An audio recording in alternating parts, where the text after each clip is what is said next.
Well, a term that's been very much in the news since Trump came to office is something called an executive order.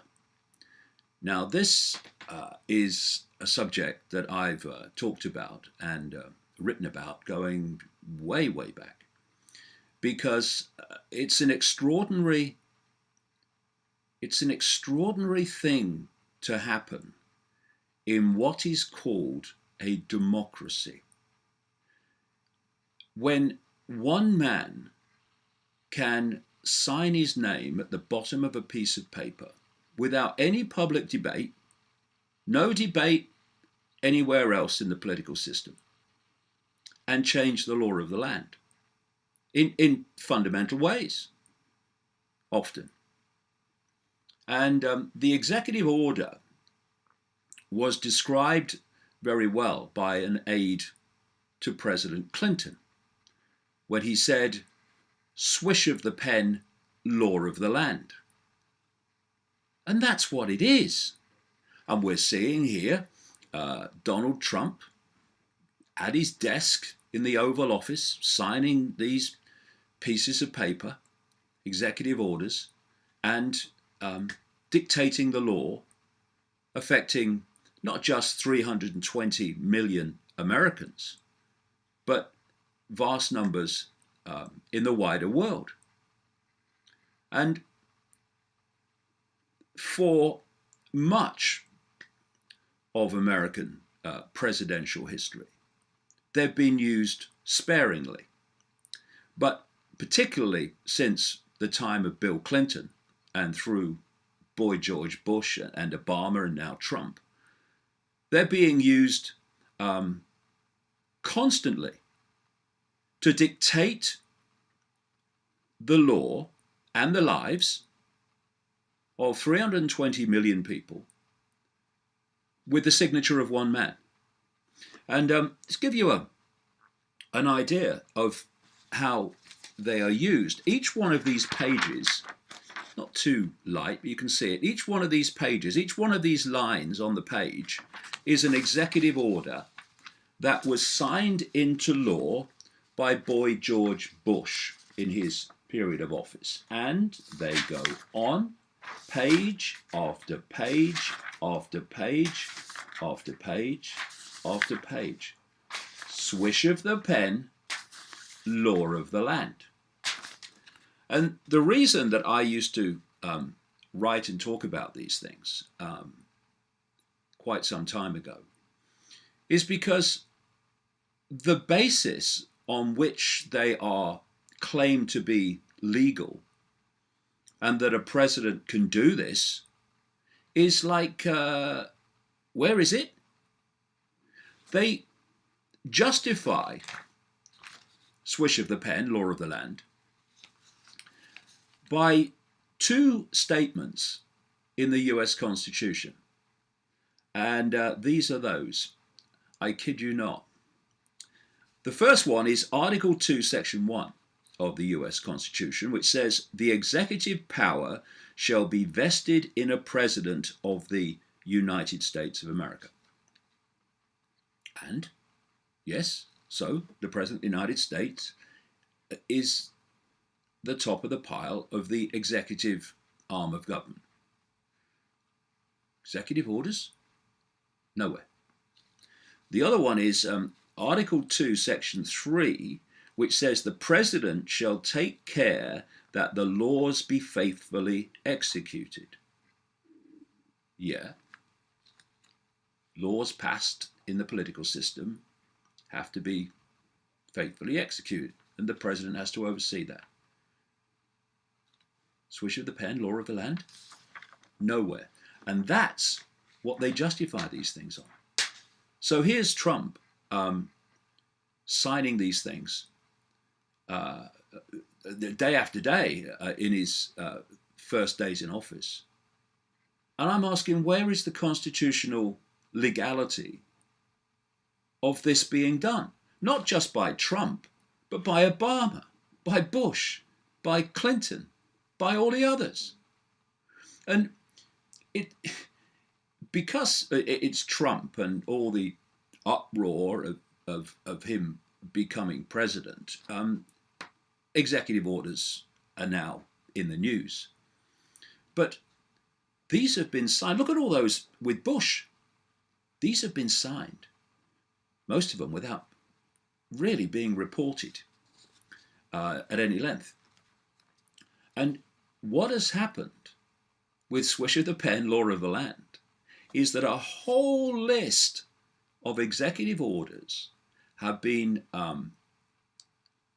brought into waiting in the case of a state of emergency being called. And who calls that? The government.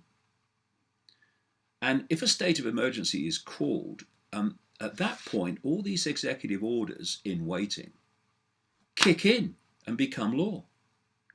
And what we're looking at is a police state, Orwellian state on steroids, sitting there, thanks to executive orders, waiting to become reality. This is what they say. Each one of these is a different executive order. One, to seize all communications media in the United States. That means officially instead of unofficially like now. Seizure of all electric power, fuels and minerals, public and private.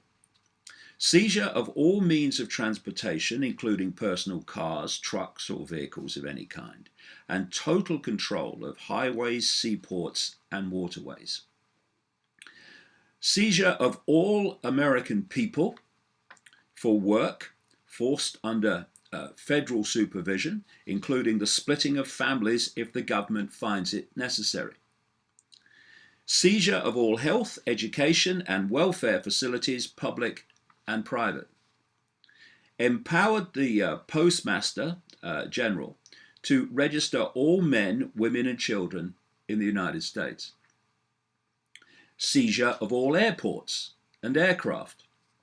Seizure of all housing and finance authorities to establish forced relocation, designated areas to be abandoned as, quote, unsafe. Another executive order, seizure of all railroads, inland waterways and storage facilities, public and private. And on June the 3rd, 1994, President Clinton encompassed all those executive orders into one.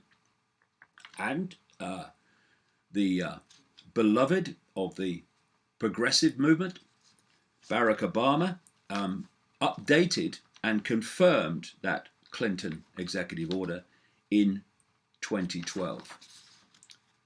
Don't remember any protests then when this was put into being. All through one person signing a piece of paper. Absolute madness. To give you an idea of the kind of things that that can be done this way, Franklin Roosevelt signed an executive order in 1941 ordering the internment of 120,000 Japanese Americans, many of whom were American citizens. And then the, of course, Orwellian Homeland Security was brought into being by George Bush in 2001 in the wake of 9/11. And Homeland Security, thanks to an executive order, took centralized control of 40 federal agencies. Now, like I say, there was a time when the alternative media was highlighting the outrageous nature of executive orders. And some of us still are. But it's quite a sight now to see the Trump supporting alternative media in America not only not highlighting the fact that these swish of the pen, law of the land orders are absolutely beyond words anti-democratic, It's not democracy. It's not an open society to have one man with so much power dictating to 320 million people. That's not democracy. It's a tyranny. It's a dictatorship. And that's not just because Trump's doing it. It was the same with everyone else.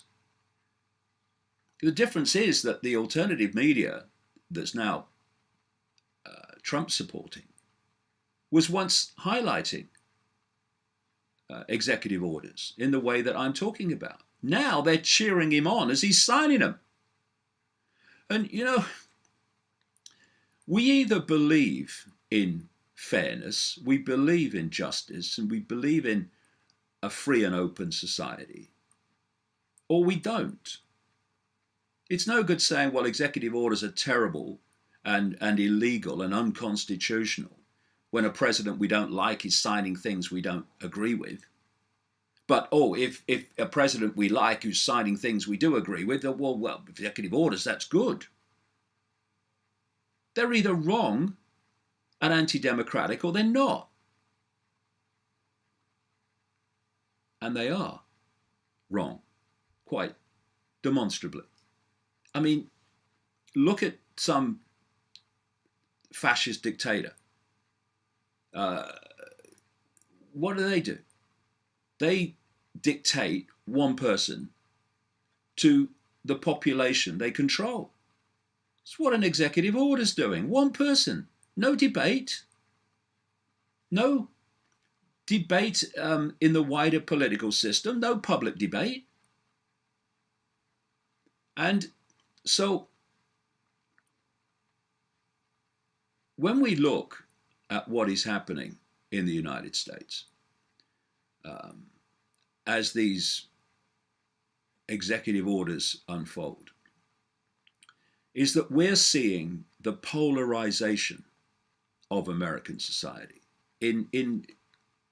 with extraordinary precision. I mean, we're talking about basically half and half. And I know the Trump supporting alternative media think he's anti-establishment and anti the global cabal. But, there's more than one way of bringing out about an outcome. And if you are a few and you want to control the many, then you have to divide and rule the many. You can't have the many standing side by side in unity against what you're doing. You need to keep them focused on fighting each other. Then they won't see what you're doing, which is the situation we have.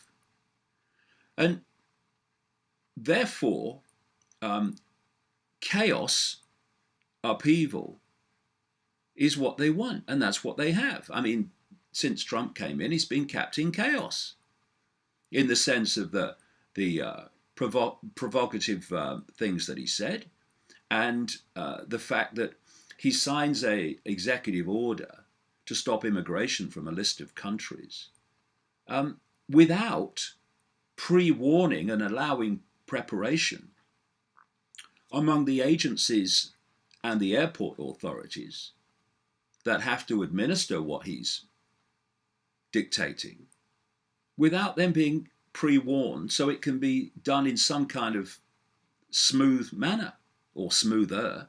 No, that's it. Get on with it. What happened? Chaos. And then you've got all the protests against Trump and the idiots starting fires and smashing windows at Barclay this week. That's all part of this divide and rule chaos that's unfolding. It's not an accident that the Latin motto of the 33rd degree of the Scottish Rite of Freemasonry is ordo ab chao, order out of chaos, or what I call problem, reaction, solution. It's because this is the currency they use to impose their will on society by creating chaos and then offering the order out of the chaos, their order, their changes in society to respond to the chaos they have covertly created. So if you look at what I've been saying and writing for a long time, it's been in part that the plan is to create, in effect, civil war, not just in the United States, but in Europe too. And that is a perfect situation for the manipulators of human society. Because, first of all, people are focused on each other and fighting each other instead of coming together and seeing the common thread, the common theme, the common enemy of freedom, which is clearly now what's happening in America. And it also justifies problem, reaction, solution. Your police state to respond to the chaos and respond to the violence and the conflict, and bring the military involved, because that's what they want. All these things become possible once you have chaos and divide and rule. And that's where we are. And it's not just Trump that's playing his part in creating this division. It's also those that are protesting against him. And you know, I go back to what I said about either we believe in an open and free society, or we don't. And these progressives that are so vehemently opposing Trump, they seem to have one rule for a Democratic president like Obama and another for people like Trump. Surely we should have the same criteria for both. They stood by and watched Obama bomb the innocent in Libya and Syria, and they watched a regime in the White House and the Pentagon manipulating so-called people's revolutions in Libya and Syria to justify their murderous interventions. And where were the progressives then? Where were people in pink hats in vast numbers marching on Washington? Nowhere. Why is it one law and one rule for one and one rule for the other? It should be the same. And what you see with these progressives, as with many Trump supporters, they don't understand how the world works and how the processes of manipulation work. You have a man, for instance, in George Soros, the billionaire, who funds progressive organizations. Why would George Soros fund progressive organizations? Because if you want to control the game, you have to control both sides in the game.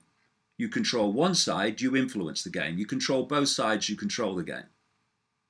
And his role is controlling the progressive side of this polarity. And so you have all those people in their pink hats going on those marches against Trump.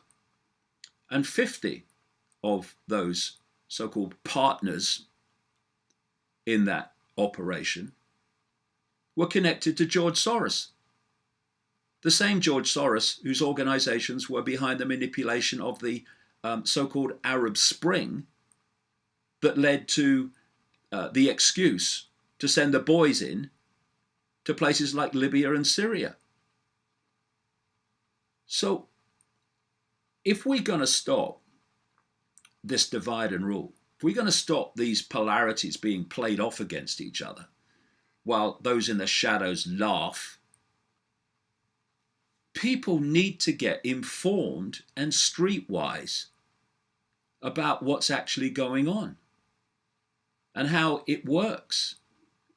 You see, I'm hearing this week that Trump has imposed a Muslim ban. No, he's not.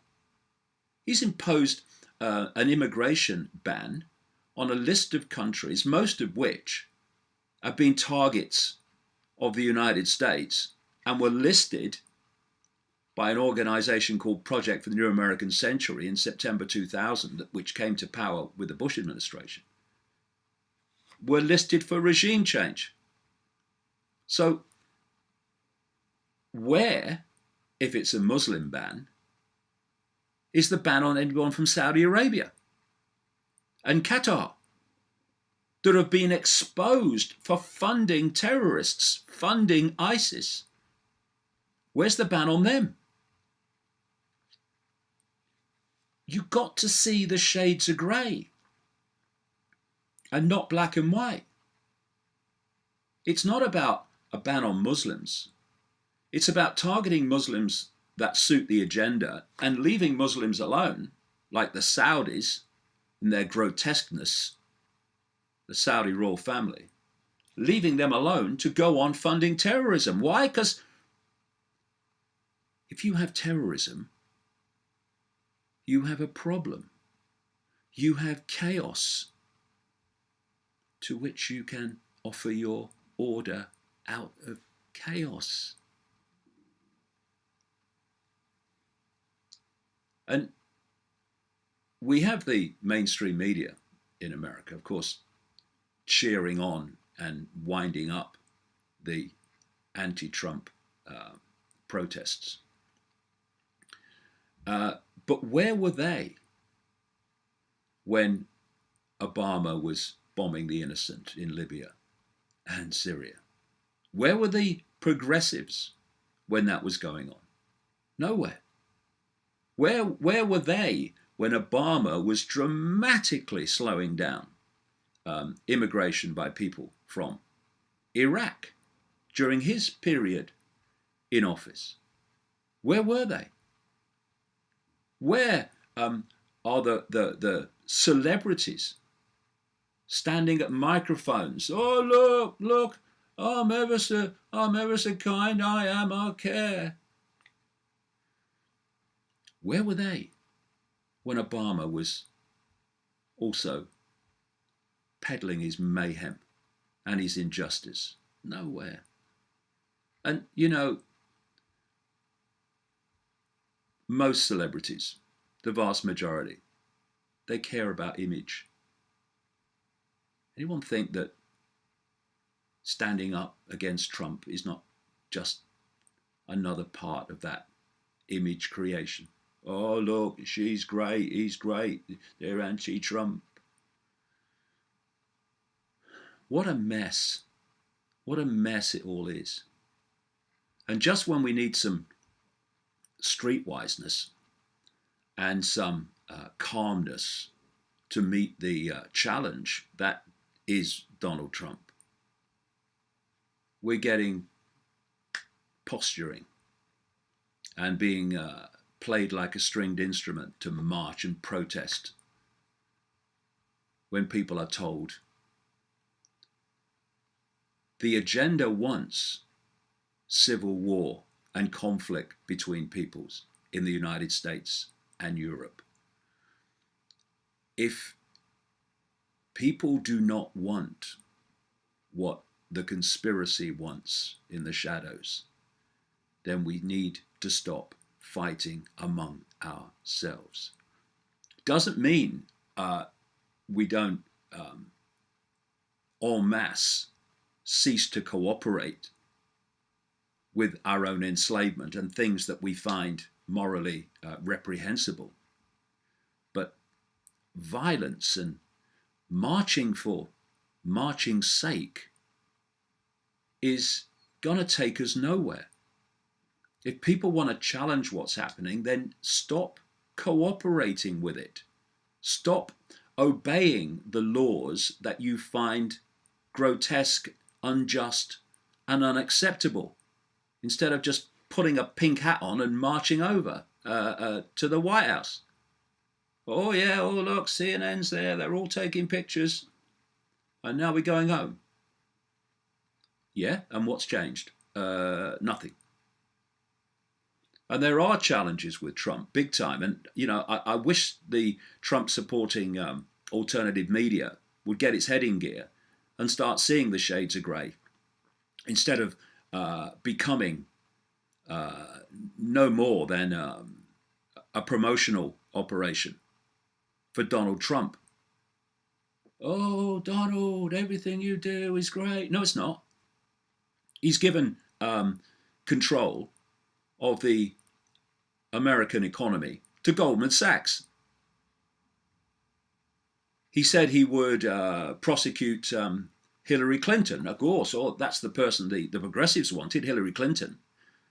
One of the most corrupt politicians in American history with her husband. They come as a pair.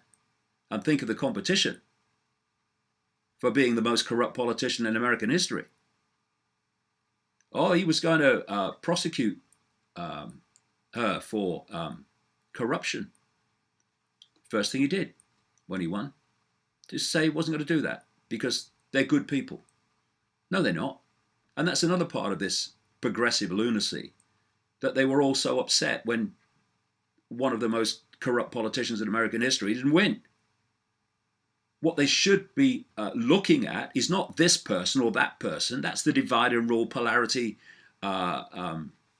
illusion.